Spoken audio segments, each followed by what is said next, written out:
నంద్యాల జిల్లా ఆళ్లగడ్డ పట్టణంలో నిబంధనలకు విరుద్ధంగా నడుస్తున్న కొన్ని ప్రైవేటు పాఠశాలలపై ఆంధ్ర విద్యార్థి సంఘం నాయకుడు కార్తీక్ ధ్వజమెత్తారు. ఈ సందర్భంగా ఆయన మాట్లాడుతూ, అందరికీ నమస్కారం. నా పేరు కార్తీక్, ఆంధ్ర విద్యార్థి సంఘం రాష్ట్ర కార్యదర్శిగా పనిచేస్తున్నాను.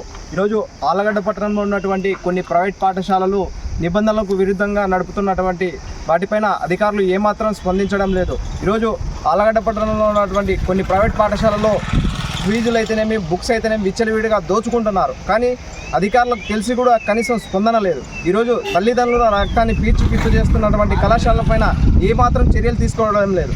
ఈరోజు చూసుకుంటే బుక్స్ అయితే విచ్చలవిడిగా అమ్ముతున్నారు. ఈరోజు పాఠశాలలో అమ్మకూడదు నిబంధనలు ఉన్నా కానీ ఎటువంటి స్పందన లేదు. ఈరోజు అధికారులకు తెలిసి కూడా ఏమాత్రం స్పందించడం లేదు. వీటిపైన అధికారులు చర్యలు తీసుకోకపోతే ఆంధ్ర విద్యార్థి సంఘం ఆధ్వర్యంలో త్వరలో స్కూళ్ళ ఎదుట ధర్నా కార్యక్రమం నిర్వహిస్తామని చెప్పేసి తెలియజేస్తున్నాం. ఏవిఆర్ స్కూల్లో ఉన్నటువంటి కొన్ని ఫిట్నెస్ లేని బస్సులు నడుపుతూ విద్యార్థుల జీవితాలతో చెలగాటమాడుతున్నటువంటి ఈ స్కూల్ పైన చర్యలు తీసుకోవాలని అధికారులను కోరుతున్నాం. ఈరోజు చూసుకున్నట్లయితే ఈరోజు బుక్స్ ఇక్కడ నిబంధనలు ఇక్కడనే కొనాలి, బయట కొనకూడదనే నిబంధనలు తీసుకొచ్చారు.